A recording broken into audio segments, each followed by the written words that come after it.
ఇక మార్నింగ్ న్యూస్లోకి వెళ్తే వెలుగు దినపత్రికలో ఉన్న వార్తలు చూస్తే ఉప్పల్లో ధనాధన్ రాజస్థాన్పై హైదరాబాద్ గెలుపు, బ్యాటింగ్లో సూపర్ షో చూపెట్టిన సన్ రైజర్స్ హైదరాబాద్ IPL 18లో బోనీ చేసింది. ఇషాన్ కిషన్ 47 బాల్స్లో 11 4లు 6 6లతో 106 not out.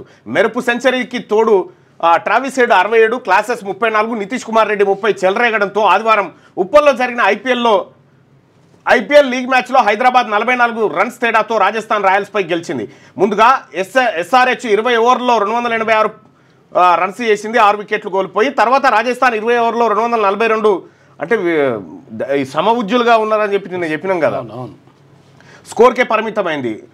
Dhruv రూజెల్ 70, Sanju Samson 66, Hetmyer 42, Shubman Dubey 34 not out రాణించిన ప్రయోజనం దక్కలేదు. మొత్తానికి హైదరాబాద్ నిన్న ఎంత స్కోరు దాదాపు 44 పరుగుల తేడా, 508 పరుగుల 528 పరుగులు ఉన్నట్టున్నాయి కదా, ఇద్దరు కలిపి విపరీతమైన కొట్టుడు. నిన్న ఒక IPLలో అసలైన ఆట నిన్న కనిపించింది. ఫస్ట్ ఆట జర మెత్తగానే ఉండే కానీ రెండో ఆట గట్టిగానే ఉందట. అయితే సేమ్ టైం ఇక తెలంగాణ BCJACకి రాష్ట్ర చీఫ్ కోఆర్డినేషన్ చైర్మన్గా ఎవరు మన హరిశంకర్ గౌడ్ను, సుధగాని హరిశంకర్ గౌడ్ను నిన్న BCJAC కార్యకర్తలంతా వివిధ సంఘాలకు సంబంధించినటువంటి నాయకులంతా నియమించడం జరిగింది. హరిశంకర్ గౌడ్ ఇదివరకు దేవేందర్ గౌడ్ దగ్గర PAగా పనిచేసిండు. ఇదివరకు పట్టభద్రుల ఎమ్మెల్సీ కంటెస్ట్ చేసినటువంటి విస్తృతమైన పరిచయాలు ఉన్నటువంటి హరిశంకర్ గౌడ్ను నిన్న ఏకగ్రీవంగా సూర్యారావు గారి ప్రతిపాదనతో అందరి ఆమోదంతో నిన్న టీచర్లు, మేధావులు, ప్రొఫెసర్లు, వివిధ సంఘాలకు సంబంధించినటువంటి నాయకులంతా కూడా ఆయన చీఫ్ కోఆర్డినేటర్గా కోఆర్డినేషన్ చైర్మన్గా నియమించడం జరిగింది. ఆయనకు శుభాకాంక్షలు తెలియజేస్తా ఉన్నాం. ఆ వార్త వచ్చినప్పుడు మిగతాది మాట్లాడుకుందాం. ఇక బంగారం 880 రూపాయలు తగ్గిందట. 3 రోజులుగా స్వల్పంగా దిగొస్తున్న రేట్లు ఈ నెల 90,660, ఇప్పుడు 89,780 రూపాయలు. బంగారం ధరలు స్వల్పంగా తగ్గుముఖం పట్టాయి. ఫిబ్రవరి నుంచి క్రమంగా పెరుగుతూ 90,000 దాటిన గోల్డ్ రేటు గత 3 రోజుల్లో 880 తగ్గింది. 24 క్యారెట్ల బంగారం 10 గ్రాముల ధర గురువారం రికార్డు స్థాయిలో 90,660కి పెరగగా తాజాగా ఆదివారం నాటికి 89,780కి తగ్గింది. వాస్తవానికి గోల్డ్ ధరలు ఆల్ టైమ్ రికార్డు స్థాయి నుంచి మరింతగా పెరుగుతాయని అందరూ భావించారు. అయితే అక్కడ ట్రంప్ లేకపోతే అంతర్జాతీయ మార్కెట్లలో ఉండేటువంటి కొన్ని నిషేధాజ్ఞలు ఏవైతే ఉంటే వివిధ దేశాలు తీసుకునేవి, వాటి వల్ల బంగారం మీద పెట్టుబడి పెడతా ఉన్న అందరు పెట్టుబడి పెట్టేటప్పుడు దానికి ధరలు పెరుగుతాయి. ఇక మిగతా మార్కెట్లు పుంజుకున్నప్పుడు దీనికి ధరలు తగ్గుతాయి. సింపుల్ ఉంటుంది లెక్క. డీలిమిటేషన్పై ఇవాళ అసెంబ్లీలో తీర్మానం. డీలిమిటేషన్ 25 ఏళ్ల పాటు వాయిదా వేయాలని, జనాభా దామాషా తర్వాత ప్రోరేటా ప్రకారం లోక్సభ నియోజకవర్గాల పునర్విభజనకు వ్యతిరేకంగా అసెంబ్లీలో సోమవారం తీర్మానం చేయనున్నారు. రైట్, మంచి నిర్ణయం, అది చేయాల్సింది. ఇక ఇరిగేషన్ ప్రాజెక్టులకు అప్పుల గండం. బడ్జెట్లో ఈ శాఖకు 23,373 కోట్లు. ఇందులో అప్పుల చెల్లింపులకే 10,000 కోట్లు. ఒక్క కాళేశ్వరం కిస్తీలకే 7,000 కోట్లు. సిబ్బంది జీతభత్యాలకు మరో 1,600 కోట్లు. ఇవన్నీ పోను మిగిలేదు 12,000 కోట్లే. వీటితో ప్రాధాన్య ప్రాజెక్టుల పూర్తి కష్టమే. ఈ ఏడాది చివరికల్లా పాలమూరు, డిండి, సీతారామ SLBC పూర్తి చేయాలని సర్కార్ టార్గెట్. ఈ SLBCలో చిక్కుకున్న వాళ్ళ జాడ ఇంకా లేదు. ఇంకేడుగురు అంటే ఎంత నెల అయిందా? 1 మంత్ అయింది. పత్తలేరు, అందులోనే ఉన్నారు. ఇంకా SLBC పూర్తి చేయాలని సర్కార్ టార్గెట్. ఇవన్నీ పూర్తి కావాలంటే 30,000 కోట్లకు పైనే అవసరం. సాగునీటి ప్రాజెక్టులకు అప్పుల గండంగా మారాయి. ఇరిగేషన్ శాఖకు ప్రభుత్వం ఈసారి బడ్జెట్లో 23,373 కోట్లు కేటాయించగా అందులో శాఖ పరిధిలోని అప్పుల చెల్లింపులు, ఇతర ఖర్చులకే 11,000 కోట్లకు పైగా పోనున్నాయి. అప్పులకు మొత్తం 10,000 కోట్లు చెల్లించాల్సి ఉండగా ఇందులో ఒక్క కాళేశ్వరం ప్రాజెక్టు లోన్ కిస్తీకే 7,000 కోట్లు మేర చెల్లించాల్సిన పరిస్థితి. సిబ్బంది జీతభత్యాలకు మరో 1,600 కోట్లు పోనున్నాయి. ఇంకా మిగిలిన 12,000 కోట్లతోనే ఇప్పటికీ పూర్తయిన ప్రాజెక్టులకు ఆపరేషన్ అండ్ మెయింటెనెన్స్ చూసుకోవడంతో పాటు కొత్త ప్రాజెక్టులను పూర్తి చేయాల్సి ఉంది. అయితే ఈ ఏడాది చివరికల్లా కొన్ని ప్రాధాన్యత ప్రాజెక్టులను పూర్తి చేయాలని ప్రభుత్వం టార్గెట్ పెట్టుకోగా ఈ నిధులతో అది సాధ్యమవుతుందా అన్న అనుమానాలు వ్యక్తమవుతున్నాయి. ఈ ఏడాది చివరి నాటికి పాలమూరు రంగారెడ్డి, డిండి లిఫ్టు, సీతారామ, SLBC లాంటి పెద్ద ప్రాజెక్టులను పూర్తి చేయాలని సర్కార్ లక్ష్యంగా నిర్దేశించుకుంది. దేవాదుల ప్రాజెక్టును త్వరితగతిన పూర్తి చేయాలని టార్గెట్ పెట్టుకుంది. ఆయా ప్రాజెక్టులకే 30,000 కోట్లకు పైగా అవసరమవుతాయన్న అంచనాలు ఉన్నాయి. అందుకు అనుగుణంగానే ఇరిగేషన్ అధికారులు 27,000 కోట్ల వరకు ఇవ్వాలని బడ్జెట్ ప్రతిపాదనలు పంపగా 23,373 కోట్లకే ఆర్థిక శాఖ ఆమోదం తెలిపింది. కాగా ప్రాధాన్య ప్రాజెక్టులు సహా రాష్ట్రంలో పెండింగ్లో ఉన్న ప్రాజెక్టులన్నింటినీ పూర్తి చేయాలంటే దాదాపు 60,000 కోట్లు అవసరమైతాయని అధికారులు అంచనా వేస్తూ ఉన్నారు. అయితే ఈ ఇరిగేషన్ ప్రాజెక్టులకు అప్పుల గండమట. ఈ గత ప్రభుత్వం కట్టినటువంటి కాళేశ్వరము అది వైట్ ఎలిఫెంటు, అది మనని జాదది, మనమే దాన్ని జాదాలని 2016లో మొత్తుకున్నా నేను. ఇప్పుడు నేను చెప్పి కూడా దాదాపు 9 ఏళ్ళ. వీళ్ళు దుకాణం తెరిచినప్పుడే ఇది మనల్ని జాదేది కాదు, మనమే దీన్ని జాదాలే అని చెప్పినాం. సేమ్ ఇవాళ అదే పరిస్థితి వచ్చింది. రాష్ట్ర ఖజానా నుంచి 7,000 కోట్ల రూపాయలు దాని కిస్తీలకే, కాళేశ్వరం కిస్తీలకే పోవాలి ఇప్పుడు. ఇక మిగతా ప్రాజెక్టులకు సంబంధించి సీతారామ ప్రాజెక్టు 7,000 చిల్లర కోట్లతో స్టార్ట్ అయింది ప్రాజెక్టు. 19,000 కోట్లకు చేరింది దాని అంచనా. 7 ఏళ్లనే మూడింతలు పెరిగిపోయింది. ఇట్లా ఇప్పుడు మనం ఏదో బాధపడతా ఉన్నాం ఎట్లా వస్తాయని ఎట్లన్నది తెస్తారు. ఇటు పేదోని పైసలు గుంజో అది గుంజో ఇది గుంజో ప్రాజెక్టులో పెడతారు. ఎందుకంటే ఈడనే ఉన్నది అసలు కథ. మట్టి పని తట్ట పని కాడనే ఉన్నది కథ. ఫండ్స్ ఇస్తాం, డోంట్ వరీ. ఎమ్మెల్యేలకు సీఎం రేవంత్ రెడ్డి హామీ.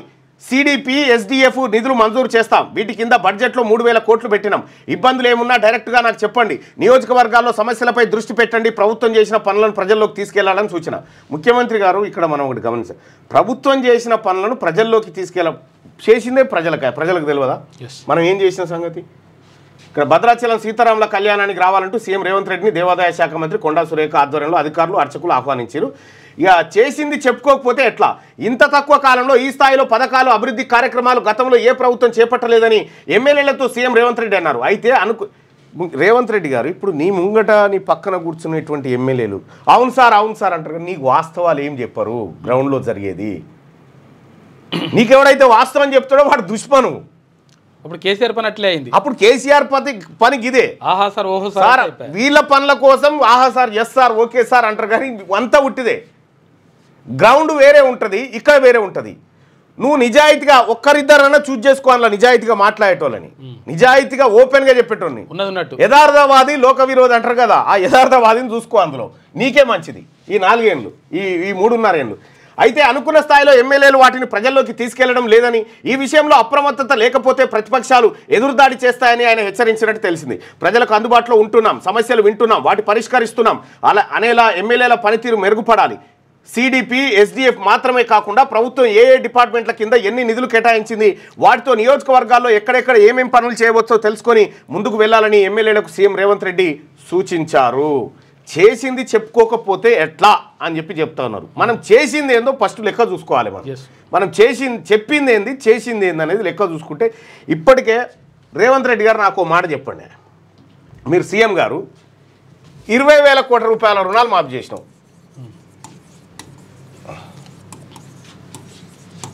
రైతుల రుణమాఫీ కింద రుణాలు మాఫీ చేసినాం. ఇంట్లో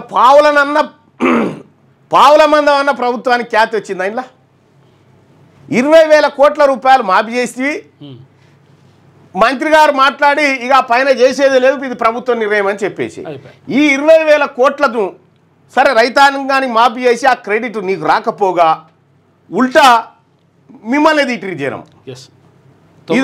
ఇదొక కార్యక్రమం.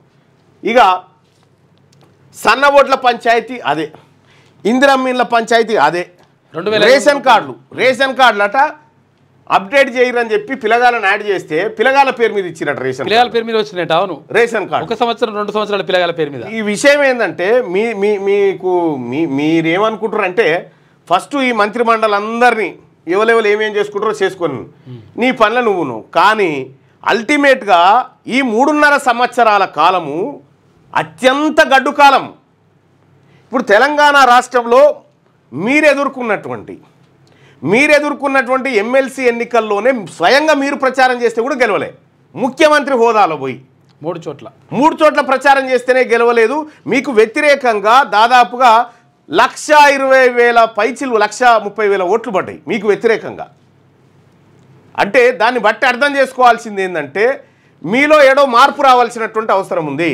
ప్రజల్ని మిమ్మల్ని నమ్మట్లేదు ఎందుకు అనేటువంటి ఒక ఆత్మ పరిశీలన చేసుకుంటే ఇప్పుడు ఎమ్మెల్యేలను అడుగుతావు ఏమని ఎట్లుంది ఏమంటారు జనం సూపర్ సార్. ఎందుకంటే ఎమ్మెల్యే చుట్టూ ఉండేదంతా వీళ్ళే కదా, మళ్ళీ వీళ్ళకి చెప్పా వీళ్ళు మీకు చెప్పా మీరు ఆ భ్రమణాల్లో వెళ్ళిపోను. ఇదే జరిగేది. వాస్తవాలు గ్రౌండ్ లెవెల్లో వాస్తవాలకు మీకు ఎక్కడ సింక్ అయితలేదు. నేను చెప్తున్నాగా ముఖ్యమంత్రి గారు ఇప్పుడు కనుక ఎన్నికలు వస్తే కాంగ్రెస్ పార్టీకి 20 సీట్లు కూడా రావు. 20 అంటే 20 కూడా రావు. కొడంగల్లో మీరు గెలిచినే కష్టం. ఆ పరిస్థితి ఉంది గ్రౌండ్లో. ఎందుకంటే రోజు ఇక్కడికి వచ్చే జనాన్ని చూస్తూ ఉంటా, నేను అక్కడక్కడ పోతూ ఉంటే పబ్లిక్తో మాట్లాడుతూ ఉంటా. వాళ్ళు ఎందుకో మరి ఈ ప్రభుత్వం మీద వ్యతిరేకతతో ఉన్నారో అర్థమవుతలేదు. ఒక్కటే ఏడాదిలో ఇంత వ్యతిరేకత మూట కట్టుకున్న ప్రభుత్వం ఏది కనిపించట్లేదు. దానికి అనేకమైనటువంటి కారణాలు ఉన్నాయి.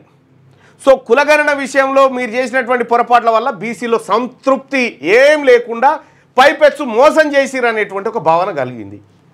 ప్రయత్నం చేస్తూ ఇంతమంది ఎమ్మెల్యేలు ఇంతమంది మీరుండి కూడా దాన్ని ఎన్క్యాచ్ చేసుకోలేకపోయారు. నేను ఒక మాట మీ చిత్తశుద్ధి కూడా మీరు ఆత్మ పరిశీలన చేసుకోవాలి. ప్రధానమంత్రికి లెటర్ రాస్తేవి ఏది అపాయింట్మెంట్ ఏమైంది? అది అప్డేట్ ఏంది? అపాయింట్మెంట్ వచ్చిందా రాలేదా? ఇప్పుడు ప్రధానమంత్రికి లెటర్ రాసినా ఆయన అపాయింట్మెంట్ ఇస్తే అందరిని దొరకపోదామని చూసినా కానీ అది వచ్చేటట్లేదు. ఇప్పుడు నేను స్థానిక సంస్థల ఎన్నికలు పెట్టాల్సిన పరిస్థితి వచ్చింది అని మళ్ళా దిగినామనుకో ఇంకా డ్యామేజ్గా. ఇప్పుడు లోకల్ బాడీ ఎలక్షన్లనే మన పరిస్థితి అత్యంత దారుణంగా ఉంది. మీరు అనుకున్నంత సీను సితారా ఏమీ లేదు. మీరు జర కిందికి దిగి చూస్తే ఈ వ్యవస్థ అర్థమవుతుంది. 10 ఏళ్ల కేసీఆర్ పరిపాలనలో వాస్తవానికి కేసీఆర్ దెబ్బతిన్నది ఏడా అంటే కేసీఆర్ ఓవర్ కాన్ఫిడెంట్ కాడ దెబ్బతిన్నాడు. ఆ ఓవర్ కాన్ఫిడెంట్తో పోవడం ఒకటి, రెండోది సిట్టింగ్ ఎమ్మెల్యేలను మార్చకపోవడము, మూడో విషయం ఏంటంటే ప్రకృతి ఆయనకు సహకరించలే. ప్రకృతి సహకరించక ఈ 3 కారణాలతో కేసీఆర్ ఓడిపోయాడు. ఇవాళ దరిద్రానికి మనకేం కలిగిందంటే పంటలు ఎండిపోడు, నీళ్ళు అడగంటిపోడు, ఇవన్నీ కారణాలు. కర్ణుడి సావుకు 1,00,000 కారణాలు అన్నట్టుగా కాంగ్రెస్ పార్టీ 1 ఇయర్లోనే వ్యతిరేకత మూట కట్టుకోవడానికి అనేకమైనటువంటి కారణాలు వచ్చి పడ్డాయి. ఇక్కడ మళ్ళా మీ కోటరీ కూడా ఏది మీ చుట్టూ ఉండేటువంటి మొత్తం రెడ్డి సామాజిక వర్గాన్ని పెట్టి మీ పరిపాలన చేస్తూ ఉంటే బయట సమాజం గమనిస్తుంది మంచిగా కీన్గా, టైం రాకపోతుందా అని. మీరు ఎంత మొత్తుకున్నా ఏమి చేసినా యథార్థవాది లోక విరోధి అన్నట్టుగా మీరు ఎవరిని ఫాలో కాకూడదు. నేను చెప్పింది నువ్వు ప్రజాక్షేత్రంలో నీకున్నటువంటి వ్యవస్థల ద్వారా ఏం జరుగుతుందో తెప్పించుకో. వాస్తవాలు ఎమ్మెల్యేల మీద డిపెండ్ అయిపోయి ఇంకోరి మీద డిపెండ్ అయిపోయి మీరు వ్యవహారం చేసిన రోజులు ఇట్లే ఉంటుంది. వాస్తవానికి 20,000 కోట్లు ఒక్కటేసారి రుణమాఫీ చేసినోడు ఎవరు లేడు ఈ దేశంలో. గ్రేట్. అది నువ్వు చేసినా కూడా ఏం లాభం?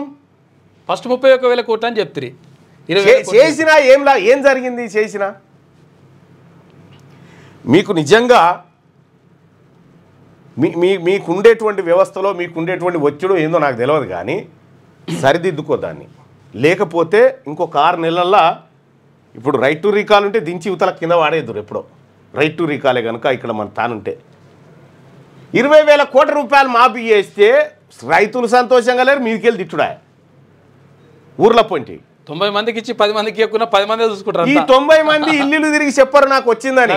ఈ 10 మంది రాని వాళ్ళు ఉంటారు చూడు, వీళ్ళు ఊరంతా తిరిగి చెప్పొస్తారు. ఈ ఊళ్ళో చెప్తారు, పక్కూరికి పోయి కూడా చెప్పొస్తారు. వీళ్ళు అట్లుంటది లెక్క. ఇది కాళేశ్వరం కథ. ఇంకా ఫండ్స్ ఇస్తాం అని చెప్పి నియోజకవర్గాల్లో ఇప్పుడు ఏం జరిగిందంటే ఇప్పుడు వాస్తవానికి మీకు ఓపెన్గా చెప్తా ఉన్నా వింటా అంటే ఈ ఎమ్మెల్యేలు 10 ఏళ్ల పాటు అటు తిరిగి కష్టాలు బిష్టాలో పడరు. ఇప్పుడు ప్రజా పని పక్కకు పెట్టి వాళ్ళ పనులు ఉన్నారు. ఇప్పుడు వాళ్ళ పనులుండుతోటి ప్రజల్లో వ్యతిరేకత చదువుకుంటారు. వాళ్ళు ఆ పనులు ఉన్నారు. అంటే కంట్రోలింగ్ సిస్టమ్ అనేది నీ దగ్గర నుంచి ఎప్పుడో చేజారిపోయింది. కింద ఎంతమంది ఎమ్మెల్యేలు పనులలో ఉన్నారు అనుకున్నావు? అంటారు. ఇప్పుడు చిట్టా చాలా ఉంది, చాలా మంది బిజీగా ఉన్నారు, ఎవరి పనిలే వాళ్ళు ఉన్నారు. అల్టిమేట్గా వాళ్ళు రంగి చెడి మంగి చెడి ఇది 2 పోతాయి రేపు పొద్దుగాల. నియోజకవర్గాల్లో అత్యవసరంగా చేపట్టాల్సిన అభివృద్ధి పనుల విషయంలో ఇబ్బంది పడాల్సిన అవసరం లేదని, అందుకు అవసరమైన నిధులు కానీ ఎప్పుడైనా ముఖ్యమంత్రి గారు మీరు మరి అది ఏమనుకోరో ఏమో మండల్లో నా ప్రశ్నకు సమాధానం చెప్పారు. ఉద్యోగుల విషయంలో డిఎల్ఏ అనగానే మొత్తం అంతా ఉల్టైపోయాయి. ఉద్యోగులంతా అంటే మాట్లాడేటప్పుడు కూడా మనం రేవంత్ రెడ్డిగా మాట్లాడితే వేరే, ముఖ్యమంత్రిగా మాట్లాడేటువంటి సందర్భంలో అనేకమైనటువంటి ఆలోచనలు చేయాలి. మన్మోహన్ సింగ్ గారు ఉన్నాడు. మన్మోహన్ సింగ్ గారు నోరు తెరిచేది లేదు, అబద్ధం చెప్పేది లేదు. ఎస్ ఏమున్న సైలెన్స్ అనేది అత్యధికమైనటువంటి ప్రమాదకరమైనటువంటి అంశం. ఆ సైలెన్స్ను కనుక మీరు మెయింటైన్ చేసినుంటే సరే, మనం ఆడో ఈడో రెచ్చగొట్టంగానే రాజకీయాలలో ఉంటుంది, తెలియంది ఏముంది. ఇప్పుడు నేను మాట అంటే ఉద్యోగులు అనగానే మీరు అది ఎత్తుకుంటారు.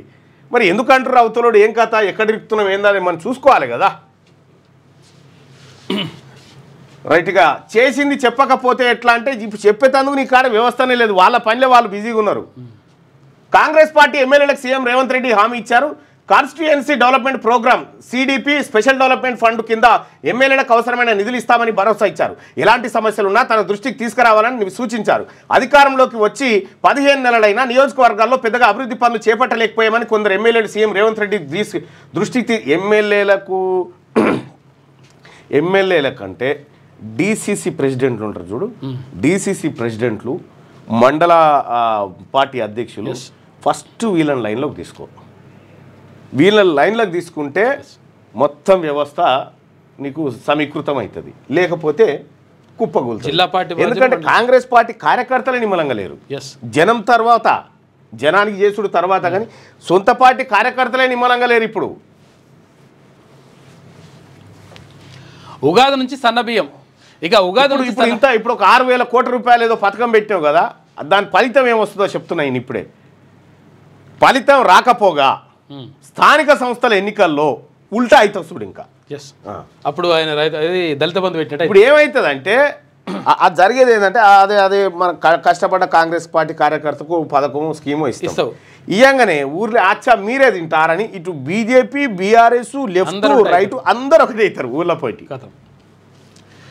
ఉగాది నుంచి సన్నబియ్యం పంపిణీకి సర్కార్ సిద్ధమైంది. ఇక అర్హులైన రేషన్ కార్డుదారులందరికీ ప్రతి కుటుంబంలో ఒకరికి 6 కిలోల సన్నబియ్యం అందించనుంది. ఈ కార్యక్రమాన్ని ఈ నెల 30న హుజూర్ నగర్లో సీఎం ప్రారంభించనున్నాడు. రైట్గా ఉక్రెయిన్పై డ్రోన్ల వర్షం, కాల్పుల విరమణపై ఓ వైపు చర్చలు జరుగుతుండగానే ఉక్రెయిన్పై రష్యా శనివారం అర్ధరాత్రి డ్రోన్లతో భీకరంగా దాడి చేసింది. ఈ దాడుల్లో 7గురు చనిపోయారు. రష్యా 147 డ్రోన్లను ప్రయోగించింది. వాటిలో 97 డ్రోన్లను కూల్చివేశామని ఉక్రెయిన్ తెలిపింది. డ్రోన్ల వర్షం కురుస్తూ ఉందట అక్కడ. ఇక పేర్లు రాసి పెట్టండి, పవర్లోకి వచ్చినాక ఒక్కొక్కరి సంగతి చెప్తాం. రిటైర్డ్ అయ్యి వేరే దేశానికి పోయినా రప్పించి అన్ని లెక్కలు సెటిల్ చేస్తా కేటీఆర్. నేను కేసీఆర్ అంత మంచోడిని కాదు. దక్షిణాదిపై డీలిమిటేషన్ కత్తి, రేషన్ బియ్యం పంచి రాముని తలంబ్రాలనే కథ చెప్పిండ్రు. ఉమ్మడి కరీంనగర్ జిల్లా ముఖ్య కార్యకర్తల సమావేశంలో కామెంట్స్. సోషల్ మీడియాలో పోస్టులు పెడితే పోలీసులు ఇష్టం వచ్చినట్టు కేసులు పెడుతున్నారని, తాను కేసీఆర్ అంతా మంచోని కాదని వారి పేర్లు రాసి పెడితే అధికారంలోకి వచ్చాక ఒక్కొక్కరి సంగతి చెప్తానని BRS వర్కింగ్ ప్రెసిడెంట్ కేటీఆర్. మీకు సూటబుల్ కాదు ఇది, ఎందుకంటే మేమే కదా బాధితులము. మీరే పెట్టారు కదా కేసులు, అక్రమ కేసులు పెట్టేసి అటెంప్ట్ మర్డర్ కేసులు ఇంకా పంచాయతీ అయితేనే పెట్టాలి కదా. వాళ్ళని కూడా పంచాయతీ పెట్టుకుంటే వాళ్ళని కూడా తయారు చేస్తూ BRS దొంగ నోట్లు ముద్రించింది. బీదర్లో ఆ పార్టీ అగ్రనేత ప్రింటింగ్ ప్రెస్లో ఈ వ్యవహారం నడిచిందట. బండి సంజయ్ ఎన్నికల టైంలో BRS పంచినవన్నీ దొంగ నోట్లే. లిక్కర్ దొంగలంతా ఒకే చోట జమై డ్రామాలు ఆడుతున్నారు. కరీంనగర్లో ఎమ్మెల్సీల సన్మాన సభలో వ్యాఖ్యలు. బీదర్లో BRS అగ్రనేతకు ఓ ప్రింటింగ్ ప్రెస్ ఉండేదని, ఆ ప్రెస్లో BRS పాంప్లెంట్స్ కాకుండా దొంగ నోట్లు ముద్రించారని కేంద్ర హోంశాఖ సహాయ మంత్రి బండి సంజయ్ సంచలన ఆరోపణలు చేశారు. గతంలో సిద్దిపేట ఎస్పీగా పనిచేసిన ఆఫీసర్ తనకి ఈ విషయం చెప్పారని ఆయన చెప్పిండట. ఆగో చూసుకోయిగా దొంగ నోట్లు ముద్రించారట, ఎక్కడో అవే వంచిరని అంటుండు. కారును ఢీకొట్టిన ఆర్టీసీ బస్సు 3 మృతి. సూర్యాపేట జిల్లాలో ప్రమాదం. ఒకరి పరిస్థితి విషమం. మృతుల్లో 8 ఏళ్ల చిన్నారి గురునట. పాపం కేసు నమోదు చేసుకొని దర్యాప్తు చేస్తున్న పోలీసులు. హన్మకొండలో బైక్ను టిప్పర్ ఢీకొట్టగా 2 చనిపోయారు. స్నేహితుడిని వేటాడి గొడ్డలతో నరికి చంపినట. హైదరాబాద్ ఎల్బీ నగర్లో దారుణం. పాత కక్షల నేపథ్యంలో యువకుడి హత్య. ఇగో లా అండ్ ఆర్డర్ పరిస్థితి ఇది పాడైంది మన కాడ. పేర్లు చేర్చాలని అప్లై చేసుకుంటే పిల్లల పేరుపై రేషన్ కార్డులు వస్తూ ఉన్నాయట. ఈ నెల కోటా రేషన్ కూడా మంజూరు అయిందట. కొత్త కార్డుల జారీలో గందరగోళం. కూరగాయల పేరు మీద ఇంటి పెద్ద 1 సంవత్సరం ఉంటాడు. కొత్త రేషన్ కార్డుల జారీలో గందరగోళం నెలకొంది. దరఖాస్తు చేసుకున్న వారిలో చాలామందికి ఇప్పటికీ రేషన్ కార్డులో అప్రూవల్ రాలేదు. మరోవైపు 5 ఏళ్లలోపు చిన్నారుల పేరిట కొత్త రేషన్ కార్డులు మంజూరు అవుతున్నాయి. ఇప్పటికే ఉన్నాయి. ఇది మనం ప్రచారం చేసుకోవాలి. చిన్న పిల్లలకు కూడా రేషన్ కార్డు ఇచ్చిన ప్రభుత్వం మనదే అని చెప్పి కనీసం కదనే చెప్పాను. ఇంటి యజమాని చేస్తున్నాం కదా. రేషన్ కార్డులు మంజూరు అవుతున్నాయి. ఇప్పటికే ఉన్న రేషన్ కార్డులో తమ పిల్లల పేర్లను చేర్చాలని పేరెంట్స్ దరఖాస్తు చేసుకుంటే అధికారుల తప్పిదంతో నేరుగా పిల్లల పేర్లతోనే కొత్త కార్డులు అప్రూవల్ అవుతున్నాయి. అంతేకాకుండా ఈ నెల వారికి రేషన్ కోటా కూడా మంజూరైంది. కొత్త కార్డుల పంపిణీ ఇంకా మొదలు కానప్పటికీ ఆన్లైన్లో అప్రూవల్స్ ఇస్తూ అప్డేట్ చేస్తున్నారు. ఈ క్రమంలో వివిధ గ్రామాల్లో ఇలా వందలాది మంది పిల్లలకు రేషన్ కార్డులు మంజూరైనట్టు ఫిర్యాదులు వస్తున్నాయి. మరోవైపు కొత్తగా పెండ్లై రేషన్ కార్డు కోసం అప్లై చేసుకున్న వారికి మాత్రం రేషన్ కార్డులు ఇంకా రాలేదు. దరఖాస్తు చేసుకున్న వారి పేరు గతంలో ఎక్కడా ఏ రేషన్ కార్డులో ఉండకూడదనే నిబంధన ఎందుకు కారణం. ముందుగా పాత కార్డులో పేరు తొలగించుకొని కొత్తగా అప్లై చేసుకున్న వారికి మాత్రమే కొత్త కార్డులు ఇస్తా ఉన్నారట. ఇగో ఇక్కడ ఏమవుతుందంటే తెలుసా, అసలు యాక్చువల్గా ఇప్పుడు ఏంటి రాజీవ్ యువ వికాసం పథకం పెడితే ఈ రేషన్ కార్డు ఉండాలని ఒక నిబంధన పెట్టారు. ఏమైంది తెలుసా, ఇప్పుడు ఏమైందంటే పాత కార్డులో డిలీట్ చేసుకుని వస్తున్నారు. పాత కార్డు డిలీట్ చేసుకుని కొత్త కార్డు నేను తీసుకుందాం అనుకుంటే కొత్త కార్డు రాలేదు, పాత కార్డు డిలీట్ అయింది. ఇప్పుడు అప్లై చేసుకోవడానికి నెంబర్ లేదు. దారుణమైన పరిస్థితి ఎదుర్కొంటారు వాళ్ళు. చాలా మంది ఫోన్లు చేస్తారు, వందల మంది. ఆధార్ అప్డేట్కు తిప్పలు. హైదరాబాద్లోని రీజనల్ సెంటర్ చుట్టూ తిరుగుతున్న జనం. ఏళ్లకేళ్లుగా పరిష్కారం కాని సమస్యలు. పిల్లల బయోమెట్రిక్ అప్డేట్ కోసమే ఎక్కువ మంది రాక 5 నుంచి 15 ఏళ్లలోపే అప్డేట్ చేసుకునే ఛాన్సు. 5 రాష్ట్రాల నుంచి వస్తున్న పబ్లిక్ రోజుకు 250 మందికి టోకన్ల కోసం రోజుల తరబడి పడగాపులు కాస్తా ఉన్నారట. ఆధార్ అప్డేట్ కోసం జనం తిప్పలు పడుతున్నారట. కొన్ని రకాల అప్డేట్స్ కోసం హైదరాబాద్లోని ఆధార్ రీజనల్ సెంటర్ చుట్టూ తిరుగుతున్నారు. ఏళ్లకేళ్లుగా తిరుగుతున్నా సమస్యలు పరిష్కారం కావడం లేదని బాధితులు వాపోతా ఉన్నారు. ఇగో ఇది ఈ జనమేమో ఆధార్ కార్డా రేషన్ కార్డు కాడ ఈ జనం తిరుగుతూ ఉన్నారు. ఆంధ్రజ్యోతి లేటెస్ట్ న్యూస్ తెలుగు మరియు ఇంగ్లీష్ అప్డేట్స్ కోసం ఇప్పుడే క్యూన్యూస్ అఫీషియల్ యాప్ ని ప్లే స్టోర్ నుండి డౌన్లోడ్ చేసుకోండి. సరికొత్త సమాచారాల కోసం క్యూన్యూస్ వెబ్సైట్ ని ఫాలో అవ్వండి. ఛానల్లో ప్రాంతీయ, జాతీయ, అంతర్జాతీయ వార్తలు వీక్షించండి. లైక్ చేయండి.